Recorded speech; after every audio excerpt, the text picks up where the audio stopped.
ketika terjun ke politik memang ada sedikit benturan batin saya untuk menjadi anggota legislatif lah misalnya, tujuan di situ. Praktek-praktek yang dilakukannya kadang ya menabrak aturan, akidah agama udah dikesampingkan. Itu hal yang saya tidak mau. Jadi pertama gini ya. Assalamualaikum warahmatullahi wabarakatuh, Ustaz. Waalaikumsalam. Waalaikumsalam warahmatullahi wabarakatuh. Masya Allah, ada Kang Ronald juga di sini. Hai Der, hai Ustaz, apa kabar? Alhamdulillah. Alhamdulillah. Ini saya doakan buat para guru-guru saya nih, Masya Allah nih. Semoga Allah menjaga kalian berdua nih, terutama Ustadz Zul. Masya Allah, semoga Allah lindungi, Allah berkahi ilmunya. Amin. Masya Allah. Seru nih. Ada senior saya, ada guru saya di radio, Kang Ronald. Ini mentor saya, Ustaz. Waktu zaman di radio nih. Tapi sekarang kan saya sudah cabut dari radio, beliau pun juga sudah cabut. Jadi punya media juga masing-masing dan media saya juga belajar sama medianya beliau. Begitupun saya belajar sama kalian solusi. Masya Allah. Luar biasa ini. Ya, Kang, monggo Kang. Seru nih kayaknya. Apa nih? Gimana kemarin pergarutan? Nah, ya Ustaz. Jadi bisa dibilang calon wakil rakyat yang ada Calon di Kota anggota Garut. legislatif Jabar 11 mewakili Kabupaten Garut, Kota Tasik, dan Kabupaten Tasik. Udah selesai belum sih? Ini kita ngomong dari konteksnya, izin Ustadz ya. Konteks dari kita bernegara. Karena memang kan ini kan saya kan sebagai warga negara Indonesia dan juga yang warga Garut kan juga pasti nonton. Ya, hai wargi Garut, wargi Tasik. Ya kan? Punten abdi teu janten ngawakilan di DPR RI, paginten 5 tahun deui hatur nuhun. Bartosana kamarinya. Apa tuh artinya tuh? Terima kasih untuk dukungannya kemarin. Maaf saya nggak jadi mewakili Anda di Senayan. Iya. Kan yang mendukung saya banyak. Iya, banyak. Nah, makanya nih kita ngobrol aja sih. Sebenarnya sih nanya-nanya untuk pembukaan sih, saya sebagai warga negara dan lain sebagainya kan nggak jadi. Apa jadi? Apanya? Jadi apa? Kepilih? Tentu tidak. Kok tentu tidak? Kayaknya happy sekali. Ya, jadi bisa aja Ya monggo mancingnya. lah. Kita ngobrol masalah karir. Silakan ada yang mau Ya. ditanyakan kepada Ustadz Zul. Jadi Ustadz begini ya, saya kan selama ini memang berkarir dalam dunia industri kreatif ya. Apakah itu sebagai penyiar radio, pembawa acara TV, menjadi MC di atas panggung, saya punya label rekaman, saya memproduksi band dan lain sebagainya. Industri kreatif lah, hubungannya sama seni. Tapi ada satu momen, ini sudah saya pikirkan sebetulnya dari dulu. Saya selama ini mungkin memang punya manfaat, tapi buat keluarga aja. Ya, saya dapat kontrak, tanda tangan, dapat gaji, transfer uang ke rumah buat keluarga. Ya Allah, saya tuh pengen punya manfaat lebih besar dari ini. Dan saya kira politik itu bisa menjadi salah satu caranya. Nyatanya? Gayung bersambut memang ada tawaran dari partai politik yang membuat gua, ternyata ini tawarannya ada. Oh, oke, saya coba deh. Karena kan kalau menjadi anggota legislatif, tanda tangannya mungkin sama dengan tanda tangan saya yang dulu. Tapi satu tanda tangan itu bisa menjadi 1000 sekolah. Bisa menjadi 1000 musola. 1000 beasiswa. Tanda tangannya sama. Dulu yang punya manfaat hanya keluarga saya. Sekarang yang punya manfaat bisa jauh lebih banyak. Saya niatnya gitu. Oke. Ternyata memang ketika terjun ke dalam dunia politik praktis, yang selama ini dianggap beginilah begitulah, ternyata beginilah begitulah. Ternyata beneran ada begitu. Ada. Ini fakta yang saya nggak jelek-jelekin, nggak. Emang kita tahu kok seperti apa faktanya di lapangan. Jadi Ustadz, ketika terjun ke politik memang ada sedikit benturan batin saya. Benturan batin bahwa Apa? Terkait di perpolitikan demokrasi ini? iya, karena gini. Kadang untuk menjadi anggota legislatif lah misalnya, tujuan di situ. Praktek-praktek yang dilakukannya kadang ya menabrak aturan, menghilangkan aturan, hati nurani, akidah agama udah dikesampingkan. Itu hal yang saya tidak mau. Nggak usah bilang, lu munafik. Udah, saya nggak pernah mau melakukan itu, makanya nggak jadi juga nggak apa-apa. Saya nggak jadi anggota DPR nggak apa-apa jika harus melakukan cara-cara yang tidak sesuai dengan aturan, apakah itu aturan negara ataupun aturan agama dan hati nurani saya. Makanya nggak jadi pun nggak apa-apa, Der. Alhamdulillah nggak jadi, gitu ya. Okay. Orang mungkin bukan ada yang sampai stres kan? Oh, ada banyak. Sampai gila gitu kan ya. Guru-guru gimana? Nah, sebelum saya memutuskan maju, tentu saya bertanya kepada guru-guru saya. Habib Lutfi, Abah Lutfi, saya sampai tanya ke beliau, saya waktu itu datang ke acara Muktamar Sufi Internasional di Pekalongan. Grand Sufi pada pulang, saya ketemu sama Abah langsung. Abah bilang, gelap. Bah, saya mau maju nih di politik. Oh, petang. Oh. Petang tuh apa? Petang tuh gelap. Oh, Oke. Saminawato nak guru maya. Cuman, tapi kalau mau belajar silahkan. Guru-guru yang lain, Buya Arazi juga bilang gitu. Nggak usah lah. Cuman, saya mau belajar gitu. Kan selama ini kan yang meraba-raba, dengar-dengar gitu kan ya. Coba kalau terjun seperti apa. Ternyata memang saya belum siap di sana.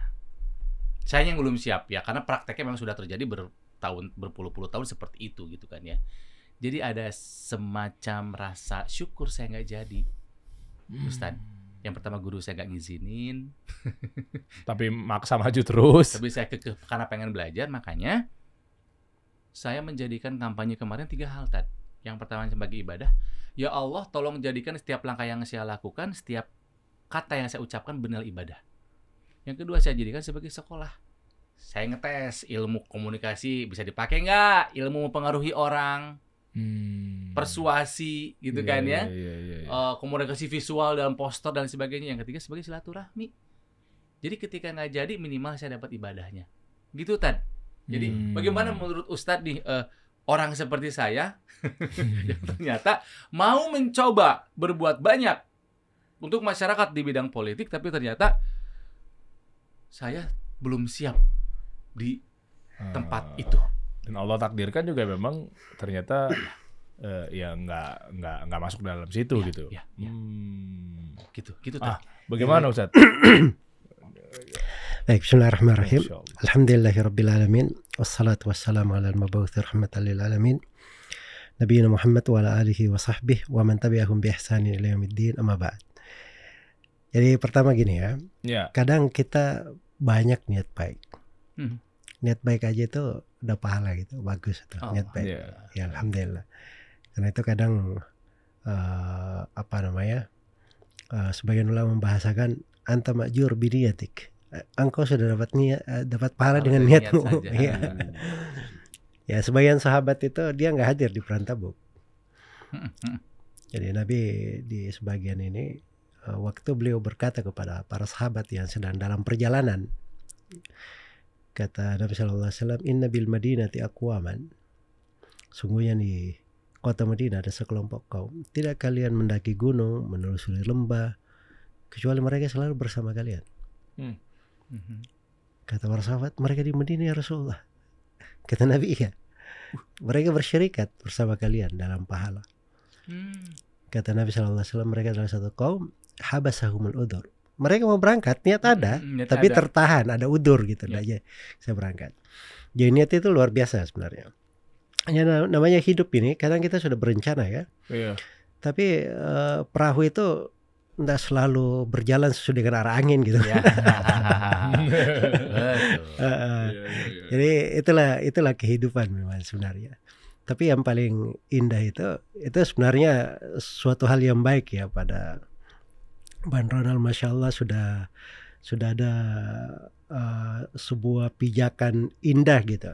Hingga begitu menghadapi masalah nggak seperti yang kita lihat kadang ya pada sebagian orang yang sangat terpuruk, kadang patah benaran gitu, nggak bisa bangun, ya subhanallah. Jadi dasar-dasar itu memang penting. Jadi pada dasarnya kita masuk sesuatu ada niat baik dulu. Terus yang kedua kita berusaha. Hasilnya itu kan bukan kita yang tentuin. Kita bukan pencipta langit dan bumi kan. Tapi kalau berusaha harus. Iya, berusaha harus. Ya. Jadi kita serahkan kepada Allah Subhanahu wa taala. Nah, itu sudah bagus kan. Ya. Terus yang ketiga, ya memang kadang subhanallah ya, kita menghendaki sesuatu, tapi sepanjang kita ada niat baik dan kita sudah serahkan kepada Allah Subhanahu wa taala. Karena itu menjadi sebab kita diberi petunjuk. Kita diberi petunjuk pada jalan yang kita lakukan. Mungkin kita ingin melakukan sesuatu ini nggak bagus gitu. Ya, sesuatu ini nggak bagus. Allah Subhanahu wa taala tidak memudahkan kita di jalan itu. Karena ini mungkin nggak bagus untuk kita. Ya. Kemudian sudut yang ketiga mungkin ya yang perlu masuk di dalam urusan politik itu pembahasan besar ya.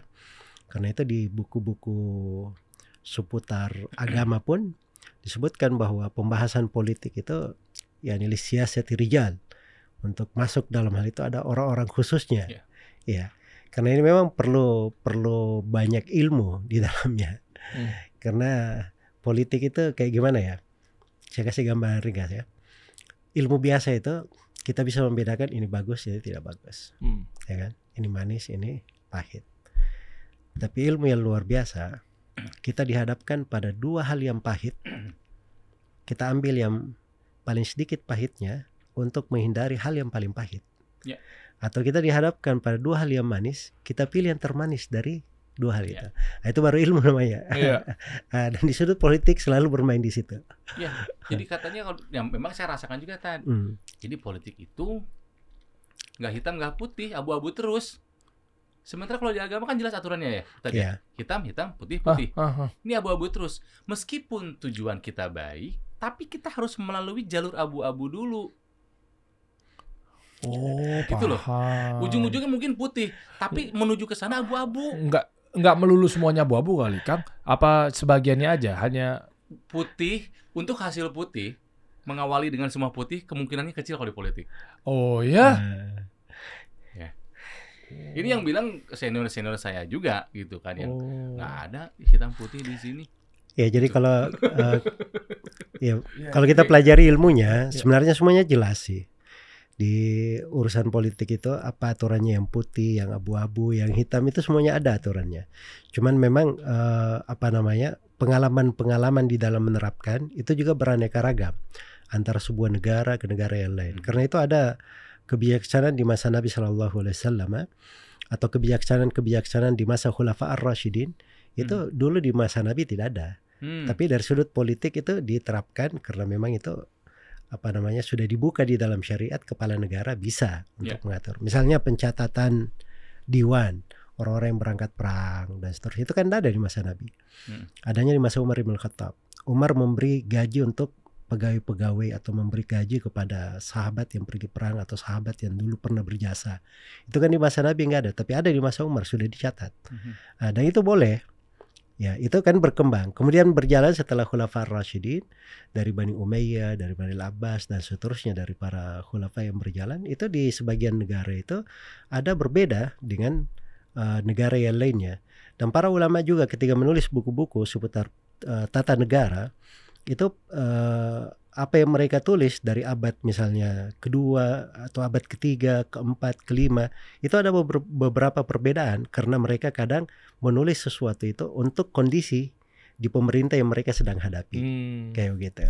Jadi memang kalau dikatakan akan berlalu harus melewati sudut abu-abu, memang betul ada hal-hal yang memang perlu ijtihad di situ.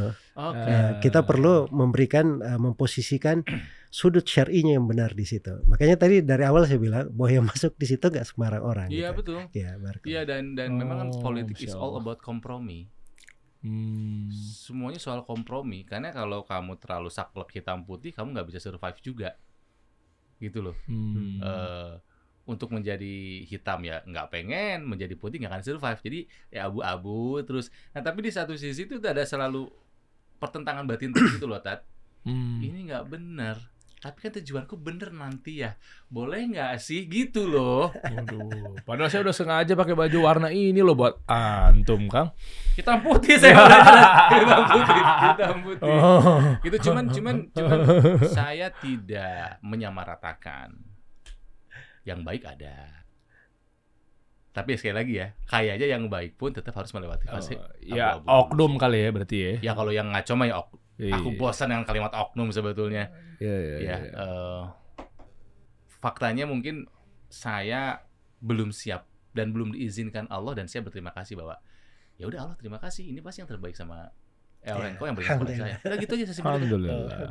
Dan ternyata yang pertama kan guru-guru nggak ngizinin. Yang kedua, ternyata teman-teman saya mereka mendoakan, tapi hati kecil saya nggak ngasih, Kang. Nggak ngasih. Nggak pengen Ronald menang. Baru ngomongnya kemarin-kemarin. Meskipun dia di satu wilayah yang sama.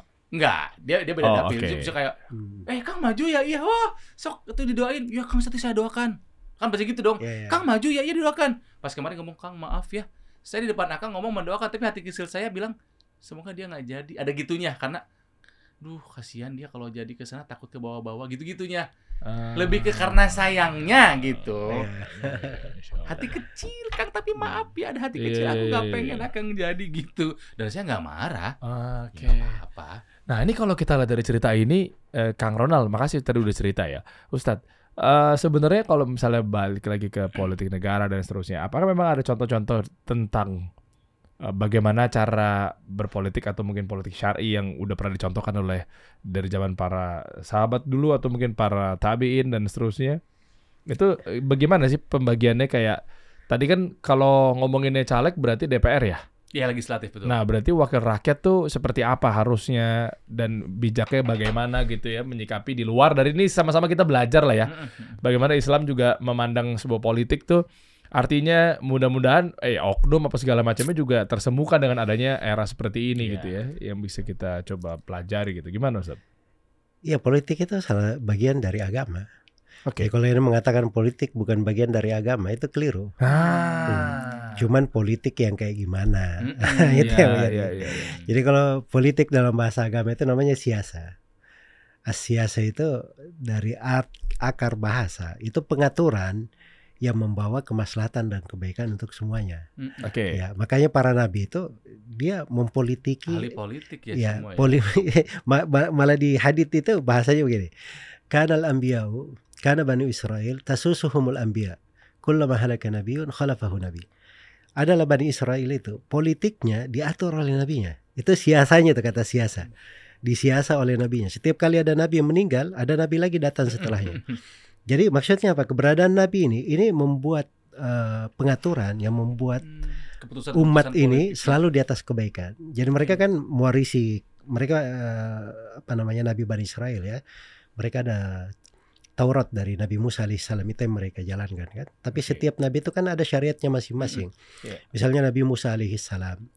Nabi Musa alaihissalam kan beliau menghadapi Fir'aun ya, ada badan tentaranya. Setelah Nabi Musa dan Nabi Harun ada namanya Yusha bin Nun, Nabi Yusha bin Nun.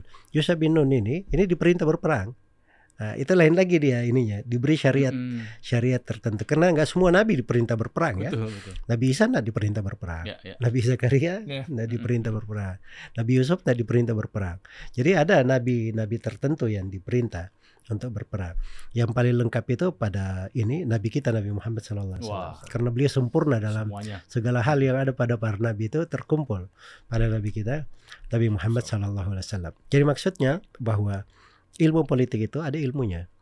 Jadi kalau kita masuk di dalam pembahasan, itu ada ayat-ayat Al-Quran yang merupakan panduan pokok di dalam berpolitik.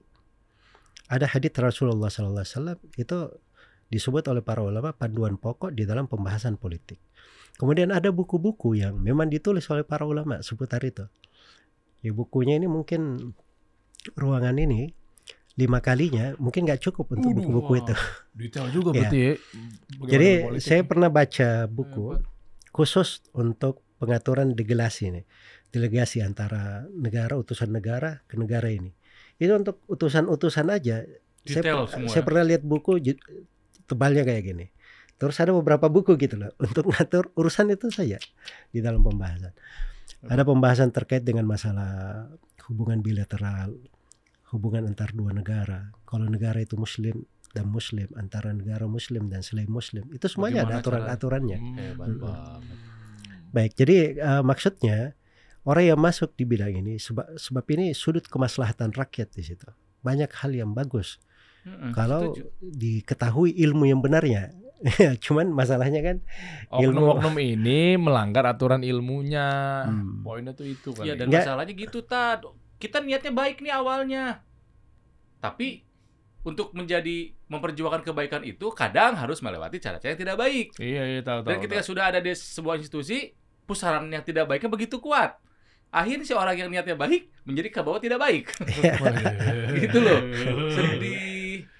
Ya, jadi itu memang seperti yang saya bilang tadi ya, itu perlu orang yang kuat. dia kuat dari sudut ilmu, Iya benar ya. kuat dari sudut agama, supaya dia bisa menjaga dirinya di dalam lingkaran tersebut.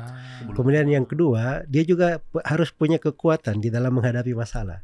Ketika terjadi sebuah masalah, dia bisa memposisikan hal yang syar'i menghadapi masalah tersebut. Dan ini memang luar biasa ya, bukan ilmu sembarangan memang. Betul. Iya. Apa Insya Allah barakallahu fiikum Ustaz. Kuat-kuatan itu tuh ngeri banget ya kalau Wah, iman ngeri. kita nih nggak, aduh. makanya katanya di Indonesia mah nggak ada politik, Maksudnya? adanya politik. Wah. Emang nih gara-gara oknum-oknum ini jadi kemana-mana ya? Ya padahal sekali lagi politik adalah salah satu cara yang bisa menjadi baik gitu. Itu kan ilmu yang baik sebetulnya buat mencapai kemaslahatan, betul kan bisa. Betul. Cuman itu betapa banyak orang yang antipati sama politik gitu. Hmm. Tapi percayalah masih ada kok yang orang benernya kok. Aku sih percaya.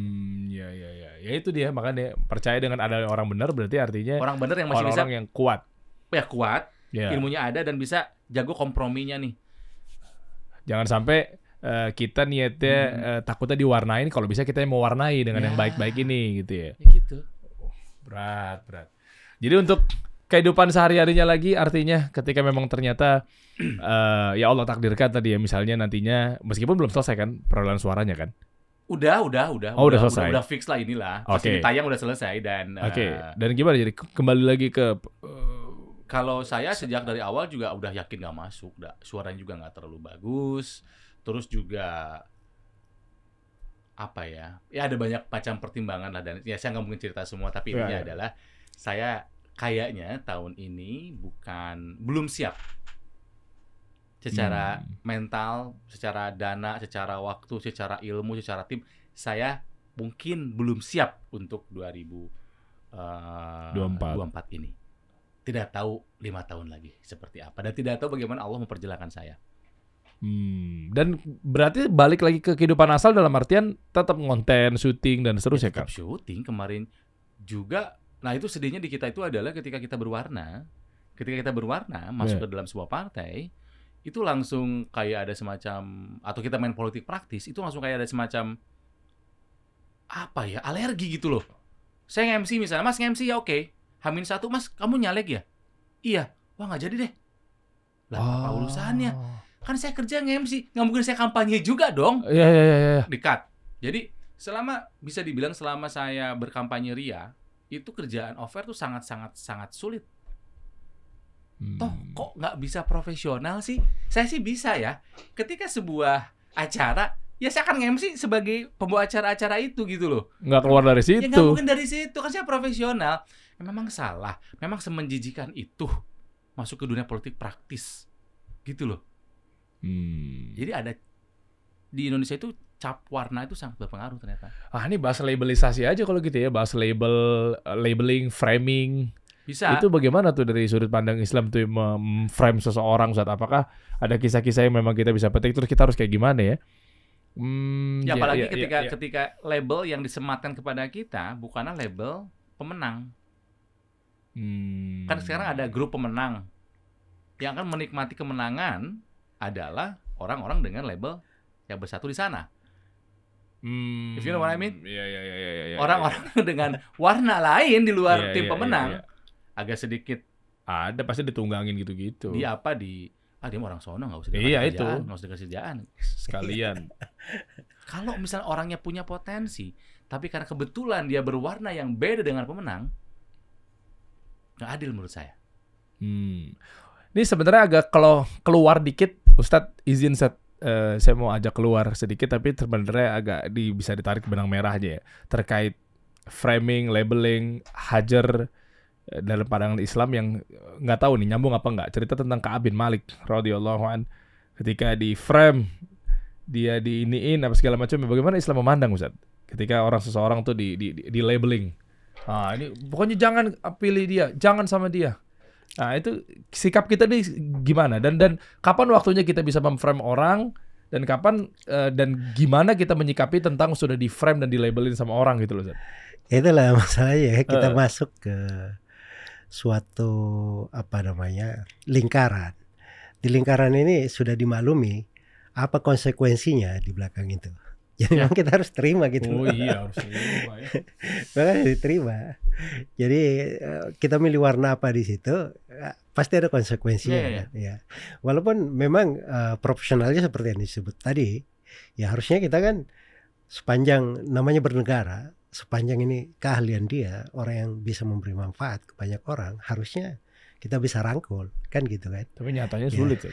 Ya itu konsekuensi dari sistem yang ada Iya, gitu. iya. Sistemnya ya. Makanya disitulah pentingnya penebaran ilmu tadi itu yang saya sebutkan terkait dengan masalah politik. Iya. Karena politik itu dia pengaturan murni yang mengatur bagaimana rakyat itu semuanya menjadi baik.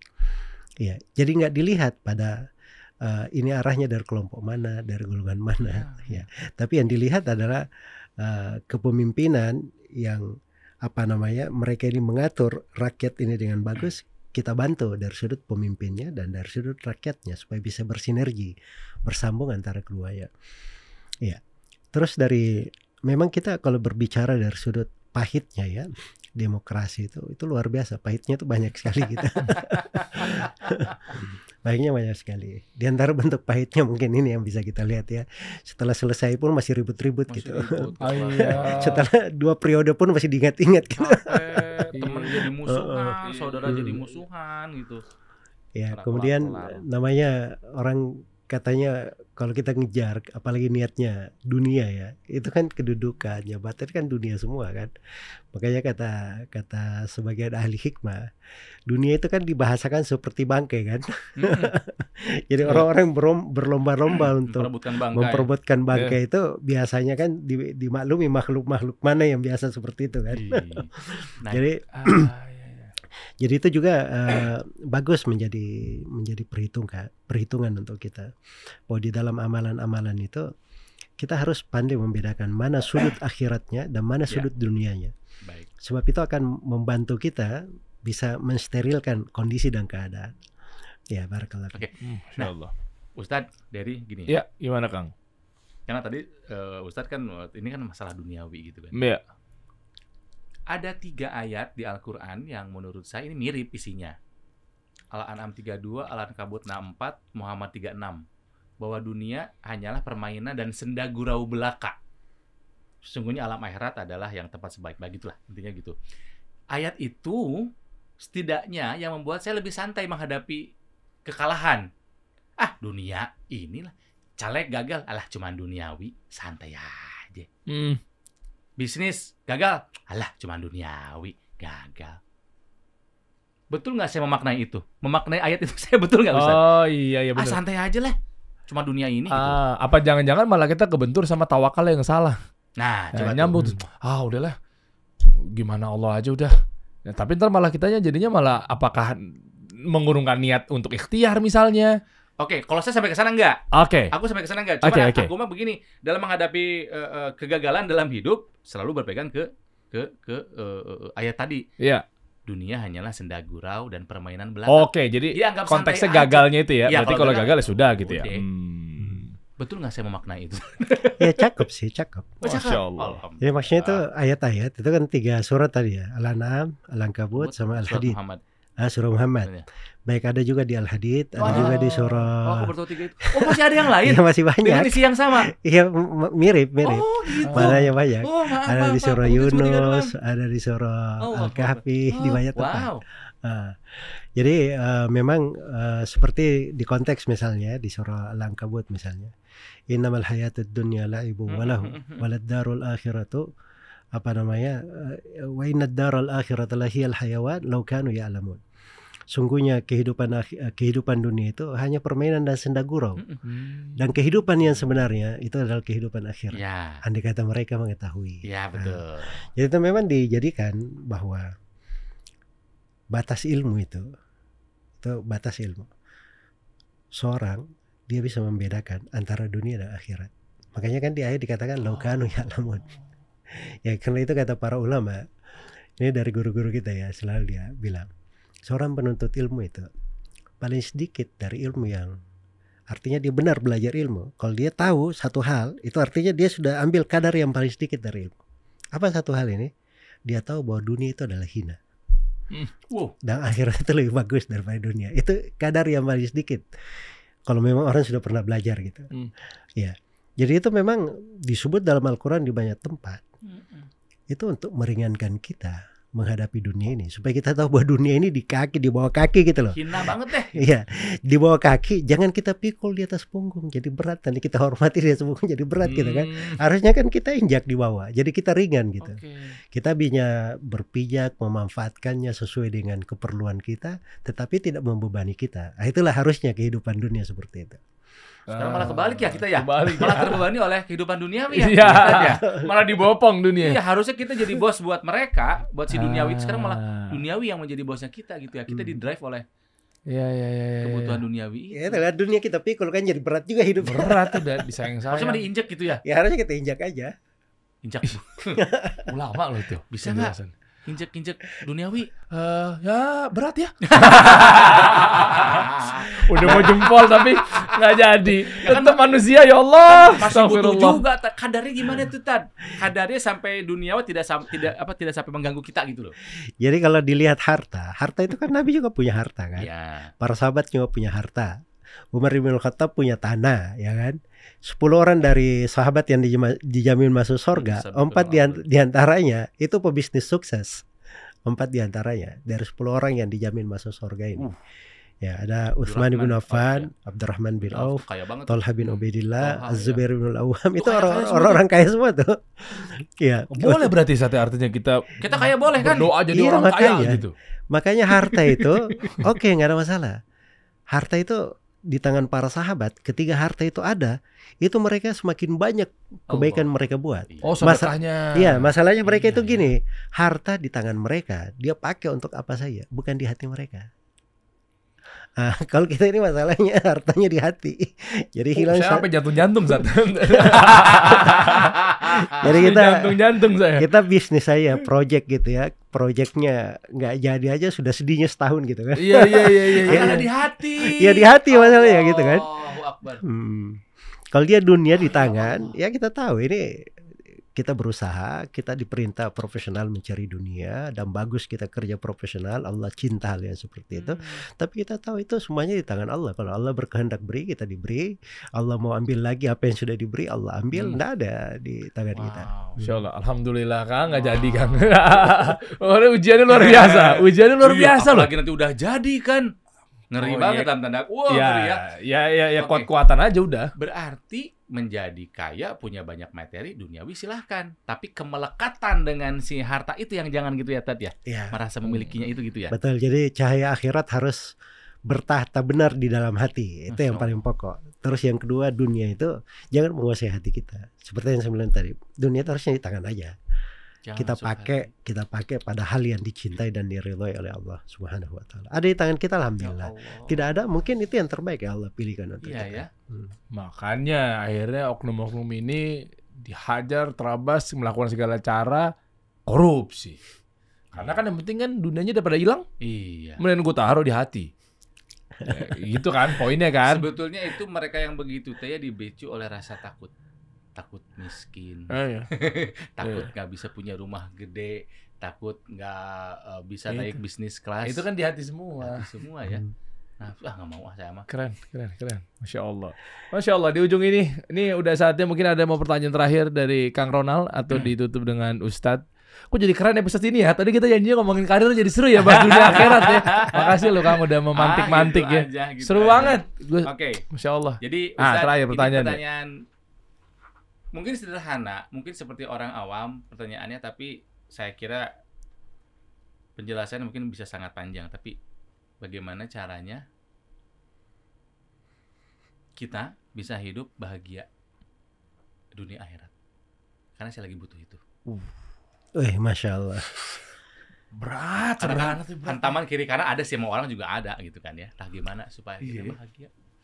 Dan ikhlas menerima semua ketetapan Allah. Karena kadang kita aku mau ikhlas tapi dalam hati masih ngedumel. Gimana caranya supaya kita ikhlas? Allah, saya ikhlas dengan aku ridho dengan ketetapanmu dan saya bahagia. Nah, itu kayak gitulah. Padahal doa sabu zakat udah sering kita baca, tapi kok susah ya ternyata ya. Ngamalinnya ya. Iya. Robbana atina fid dunya hasanah. Oh. Aduh. Terucap doang pas dijalanin susah. Bahagianya dunia doang kayaknya tuh kita kejar tuh. Gimana sebenarnya makna bahagia dunia akhirat? Bagus pertanyaannya Kang Ronald. Apa itu sebenarnya? Gimana sih nyikapinya? Ya pokok-pokok kebahagiaan itu banyak. Dan orang-orang diberi oleh Nabi SAW standar kebahagiaan sesuai dengan kadar orang yang bertanya. Jadi orang bertanya itu apa yang diperlukan, Nabi beri sesuai dengan apa yang diperlukan. Sesuai dengan porsinya. Oh, gitu. Ya. Jadi pernah datang kepada Nabi SAW. Ada yang berkata, ya Rasulullah ini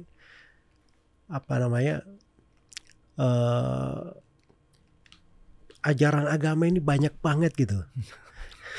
Ribet dah gitu. Sudah terlalu banyak.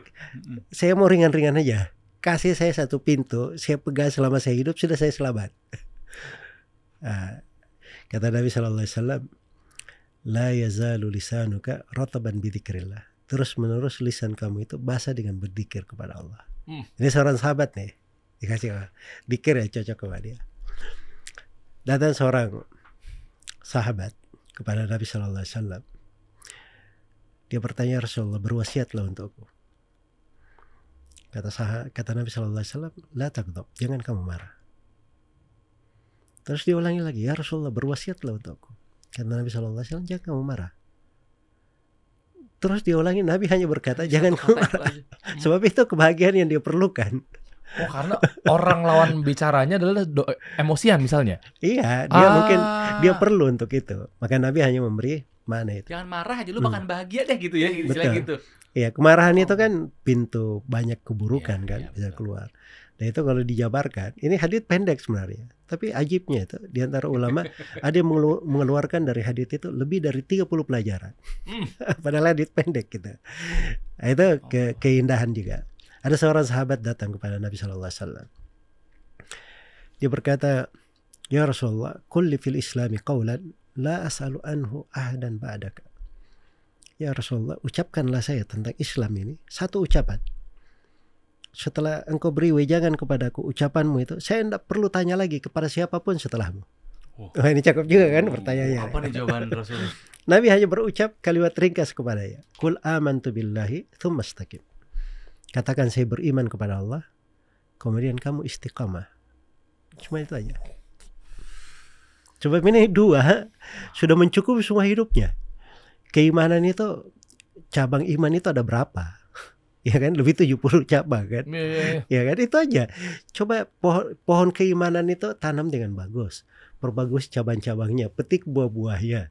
Terus istiqomah di situ aja. Udah kamu. bener deh. Sudah benar kamu. Sudah bahagia Mas. Selamat di akhiratnya gitu. Betul.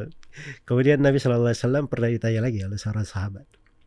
Ini pertanyaannya lebih spesifik dia. Mungkin dia menghadapi banyak kendala apa segala macam kan. Pertanyaannya sederhana. Ya Rasulullah, man najah? Ya Rasulullah, apa jalan keluar? Keselamatan itu apa? Nah, ini sudut bahagia juga, tapi dia ingin selamat gitu, jangan sampai ada masalah gitu. Kata Nabi SAW, amsik alaika lisanak, wal yasa'ka baituk, wa baki ala khati'atik. Kata Nabi SAW, peganglah lisan kamu itu, jaga lisan kamu. Terus yang kedua, hendaknya rumahmu menjadi lapang bagimu. Kemudian yang ketiga kata Nabi, tangisilah dosa-dosamu. Allah. Cuma 3 aja dikasih. Ya, sebab orang kalau tempuh ini, dia selamat banget tuh. Lisannya, ini sumber masalah nih lisannya. Iya. Terus yang kedua, orang kalau dia diberi apapun, tidak akan pernah puas pasti kalau dia tidak punya qanaah. Makanya Nabi bilang, hendaknya kamu merasa lapang di rumahmu. Walaupun rumahnya paling sempit, anggap rumah itu paling lapang. Itu kan qanaah. Qanaah, iya. Terus yang ketiga, tangisi kesalahan-kesalahanmu. Masalahnya kalau kita terlalu banyak ngurusin orang, salahnya orang, repot. Kita lupa ngurusin dosa sendiri yang banyak. Kita urusin diri sendiri, lebih banyak terbuka kebaikan. Ya. Dari beberapa kalimat ya ada Rasulullah SAW. Sudah 4 ya. Berarti saya kasih 1 ayat lagi supaya lengkap. Wah, ya. Atau ayat lain dalam Al-Quran dikatakan, man amila salihan min dzakarin aw untha wa huwa mu'min falanuhyiyannahu hayatan thayyibah. Ayat ini kata para ulama, ini ayat yang mengumpulkan makna kehidupan yang bahagia. Oke. Cuma dikatakan man amila salihan, siapa yang beramal dengan amalan salih, wa huwa mu'min, dan dia adalah seorang yang beriman. Seorang yang beriman. Falanuhyiyannahu hayatan thayyibah, maka kami pasti akan hidupkan dia dengan kehidupan yang terbaik. kehidupan yang bahagia. Iya. Ya. Jadi itu keimanan dan amalan salih. Kita antara dua itu aja. Mana yang merupakan keimanan, mana yang merupakan amalan salih, kita berusaha untuk mencari, itu kebahagiaan sudah. Ya, barakallahu. Kayak yang gampang ya, Der ya. Iya, iman, amalan soleh. Iman dan amal soleh, tapi berat banget tuh. Wah, itu. Jadi subhanallah ya, kita memang di hidup ini perlu kesabaran. Nah ini Ramadan ya, kita dilatih di bulan Ramadan ini, dari awal bulan sampai akhir bulan dihiasi kita dengan ibadah-ibadah. Kemudian kita disyariatkan dari terbitnya matahari atau terbitnya fajar subuh kita menahan sampai terbenamnya matahari, itu semuanya ada pintu-pintu ibadah tuh. Setelah buka puasa pun kita ditambah lagi sholat tarawih di atas. Di 10 hari terakhir malah kita ditambah ibadah lebih besar lagi. Karena Ramadan ini akhir bulannya, di akhir bulan itu lebih utama dari awalnya. Ramadan ini dijadikan 10 hari terakhirnya lebih utama dibanding yang sebelumnya. Di 10 hari terakhir ada malam Lailatul Qadar. Ya. Dan ini memberikan kepada kita makna yang sangat agung. Nabi Muhammad itu Allah beri kepadanya 2 pegangan hidup dalam Al-Quran. Yang pertama Allah Subhanahu wa taala berfirman kepadanya, "Fa idza faragta fansab wa ila rabbika farghab." Kalau kamu sudah selesai dari sebuah ibadah, berdiri lakukan ibadah yang lain, dan kepada Rabbmu hendaknya engkau selalu berharap. Itu motivasi kuat bahwa kita ini nggak pernah berhenti. Nggak ada istilah turun minum. Dari sebuah ketaatan, itulah kita habis sholat, selesai salam kita ada dzikir kan, diajari dzikir. Setelah dzikir ada sholat rawatib pula kan gitu. Ada zakat wajib kita keluarin, tapi ada sedekah juga sunnah-sunnah kan. Habis puasa kita Ramadan, ada puasa 6 hari di bulan Syawal. Itulah kita diberi syariat itu supaya seperti itu. Ujungnya itu adalah firman Allah kepada nabinya di tempat yang lain. Yang kedua, Allah berfirman kepada nabinya, wa'bud rabbaka hatta ya'tiyakal yakin. Beribadahlah engkau kepada Rabbmu sampai kematian datang menjemput. Ya Allah. Jadi ujungnya bagaimana? Kematian datang dan kita dalam ibadah kepada Allah Subhanahu wa taala. Itulah sebenarnya kebahagiaan yang hakiki. Ya. Karena itu kata sebagian ulama, di dunia ini ada sorga. Siapa yang tidak masuk di sorga dunia ini, dia tidak masuk ke sorga akhirat. Nah, sorga dunia ini, apa tuh? Sorga dunia ini itulah keislaman. Itulah syahadat la ilaha illallah Muhammadar Rasulullah. Itulah ketaatan. Yang benar itu ternyata surga. Jadi kalau kita masuk ke situ, itu sorga kita. Cuman kita aja yang nggak sadar gitu kan. Harusnya kita sekarang sadar kita udah di surga nih, Den. Iya. Betul. Apalagi mau dicari tuh. Iya kan, tapi masalahnya orang menganggap surga dunia itu adalah tentang mobil mewah. Iya, rumah mewah, bini cantik, anak sukses. Padahal keislaman itu adalah surga itu sendiri di dunia. Betul, gitu ya, surga dunia kita. Masya Allah. Ketaatan itu surga dunia kita. Karena tidak semua orang mendapatkan kenikmatan itu ya. Betul. Ya, makanya kalau kita dapat surga dunia ini, itulah bekal untuk kita di surga akhirat. Karena nggak semua orang dapetin itu ya. Karena saya, Ustadz, mohon maaf nih ya, saya kalau misalnya berdoa, ya, yang pertama saya ucapkan pasti kan kalimat syukur dulu. Allah, terima kasih untuk semua nikmat-Mu. Yang pertama adalah nikmat akan iman dan Islam. Jadi sebelum saya mengucap syukur atas usia, kesehatan, keluarga, harta benda, terima kasih Allah, nikmat paling utama menurut saya iman Islam. Bener nggak berarti? Saya ngomongnya betul ya? Itu nikmat yang terbesar ya. Udah keren Kang Ronald. Itu termasuk puji-puji Allah juga ya saat di sini. Betul. Jadi itu diantara salah satu sebab doa itu dikabulkan. Kita memuji Allah Subhanahu wa taala dengan menyebut nikmat-nikmat Allah kepada kita. Wis. Nah, itu cakep. Makanya itu di satu posisi yang terdahsyat yang disebut sebagai al-maqamul mahmud. Itu posisi yang terdahsyat itu adalah ketika manusia semua di padang mahsyar dikumpulkan dari awal sampai akhir, tidak ada yang berani menghadap kepada Allah meminta supaya disegerakan hisab. Semua nabi dan rasul berkata, saya hanya memikirkan diriku hari ini, diriku dan diriku. Ego tertinggi pada saat kita di padang mahsyar udah masing-masing ya. Dan akhirnya sampai kepada Nabi Isa alaihissalam, beliau berkata, pergilah kalian kepada Nabi Muhammad. Maka begitu manusia datang kepada Nabi Muhammad, Nabi Muhammad berkata, itu memang hal khusus yang Allah berikan untukku, dan akulah yang akan melakukannya. Maka datanglah Nabi Muhammad SAW, beliau tersungkur sujud di bawah arsy Allah Subhanahu wa taala. Di situ disebutkan dalam hadits bahwa Nabi itu, kata beliau, dibukakan untukku kepandaian memuji Allah yang di dunia ini saya belum sanggup mengucapkannya. Jadi dari situ kata para ulama, itu seorang ketika dia pandai memuji Allah ketika dia di awal doa, itu dari sebab doanya itu dikabulkan. Ini kan posisi yang terdahsyat ini kan di hari kiamat. Nah, maka Nabi Muhammad pun didengar doanya. Nah, disitulah dimulai hari hisab. Iya, barakallahu fiik. Allah barik fiik. Gimana Kang Ronald? Mulai ingat tentang pada masyar. Nangis. Bayang. Ya, Mudah-mudahan kita selamatlah dunia akhirat ya. Amin ya Rabb. Amin, Semoga amin. Allah kumpulkan kita di Telaga Kautsar gitu ya. Insya Allah di padang mahsyar. Aduh. Ya, apalagi tadi dengar satu kalimat yang hanya Nabi Muhammad SAW yang memberikan syafaat dan lain sebagainya gitu ya. Selain memang Al-Quran juga bisa memberikan syafaat juga Ustaz ya? Iya, jadi itu namanya syafaat khusus. Jadi syafaat khusus itu Nabi ada beberapa syafaat khusus. Satu itu tadi. Yang kedua masuk surga. Sebab pintu surga itu nggak akan dibuka kecuali Nabi Muhammad yang minta. Jadi Nabi Muhammad minta supaya pintu surga dibuka, barulah yang lain bisa masuk surga. Gitu. Terus yang ketiga ada syafaat khusus juga untuk Rasulullah SAW. Beliau ini khusus untuk paman beliau, Abu Thalib. Dan ini tidak terjadi kepada selain dari itu. Tadinya di neraka paling bawah, akhirnya dengan syafaat Nabi menjadilah dia orang yang paling ringan siksaannya di neraka. Tetap juga di neraka kekal, tapi paling ringan siksaannya. Dan ini nasallallahu alaihi paling ringan siksaannya. 2 sendal dipanaskan, belum lagi kaki masuk, isi kepala sudah mendidih. Nasallallahu alaihi. Ini bulan Ramadan ya, saya berharap kepada Allah Subhanahu wa taala dan kita semua yang hadir di sini, teman-teman yang mendengarkan dan melihat ini, semoga Allah Subhanahu wa taala mengampuni kita semua, memasukkan kita semua ke surga, mengumpulkan kita semua nanti bersama Nabi Muhammad SAW di surga Allah.